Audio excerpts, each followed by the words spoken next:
اعوذ باللہ من الشیطان الرجیم، بسم اللہ الرحمن الرحیم۔ مشکل حاجات کے لیے آزمودہ عمل، یعنی ہر قسم کی مشکلات کے لیے بہترین نسخہ جو ہے وہ معصوم فرما رہے ہیں کہ آپ یہ کریں، جب بھی آپ گھر سے باہر نکلنے لگیں تو نکلنے سے پہلے 3 بار درود پڑھیں۔ ایک مرتبہ سورہ فاتحہ کی تلاوت کریں، سورہ فاتحہ یعنی سورہ الحمد، اور 3 مرتبہ سورۃ الاخلاص جو ہے وہ آپ اس کی تلاوت کریں، سورۃ اخلاص،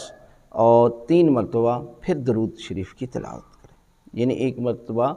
سورۃ فاتحہ، 3 مرتبہ سورۃ اخلاص، اور آخر میں پھر 3 مرتبہ درود، پہلے بھی 3 مرتبہ درود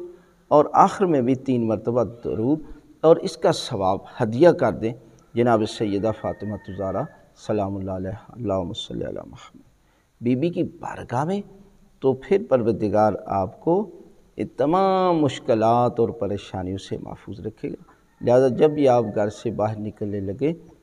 تو اس عمل کو ضرور انجام دیں، تو پروردگار آپ کو تمام مشکلات اور پریشانیوں سے محفوظ رکھے گا۔